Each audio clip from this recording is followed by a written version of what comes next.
পররাষ্ট্র মন্ত্রণালয়ের সাথে আমরা বেশ কয়েকবার যোগাযোগ করেছি এবং আমাদের যে পররাষ্ট্র হাই কমিশনার আছে ইন্ডিয়া, সেও আমাদের অফিসেও আসছিল, তার সাথেও আমাদের কথা হয়েছে।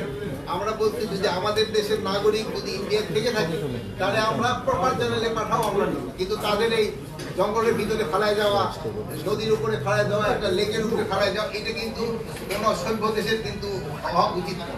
তো এইটাই এই জন্য আমরা অনুরোধ করছি, আমাদের যদি নাগরিক থাকে আমরা তোমরা প্রপার চ্যানেলে পাঠাও, আমরা নিই। এইটার ক্ষেত্রে তাকে আমরা বলে যাচ্ছি এবং আমি আপনাদেরও অনুরোধ করবো আপনারা এটা নিয়ে বলতে থাকেন।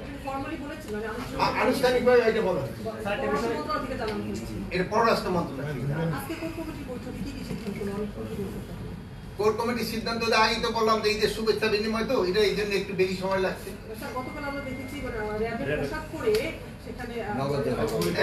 পোশাক পরে একটা যে ঘটনাটা ঘটছে এটা নিয়ে আমরাও খুবই কনসার্ন, আমরা সর্বোচ্চ ভাবে চেষ্টা করতেছি এটার সাথে যেই জড়িত আমরা যত তাড়াতাড়ি সম্ভব যেন আইনের আওতায় নিয়ে আসে। স্যার, একটা বিষয় স্যার, লন্ডনে নির্বাচন নিয়ে একটা হয়েছে, ফেব্রুয়ারিতে নির্বাচনের একটা সম্ভাবনা বলা হচ্ছে।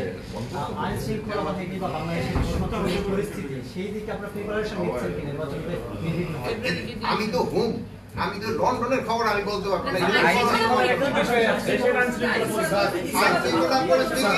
আইন শৃঙ্খলা পরিস্থিতি নির্বাচন কেন্দ্রিক যে কোনো সময়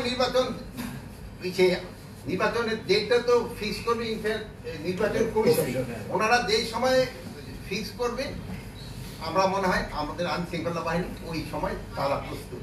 পুলিশ কি প্রস্তুত আছে স্যার? পুলিশ প্রস্তুত আছে অবশ্যই। আইজি সাহেব কি শুধু পুলিশ স্যার এখনো মানে কাঙ্ক্ষিত ভাবে স্যার সচল হয়নি স্যার। কে বললো সচল?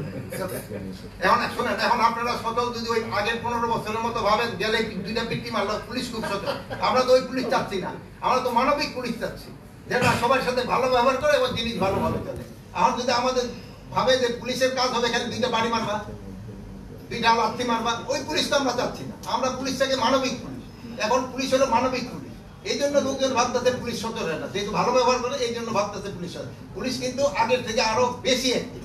আপনারা ভালো থাকেন, দোয়া করি। আল্লাহ।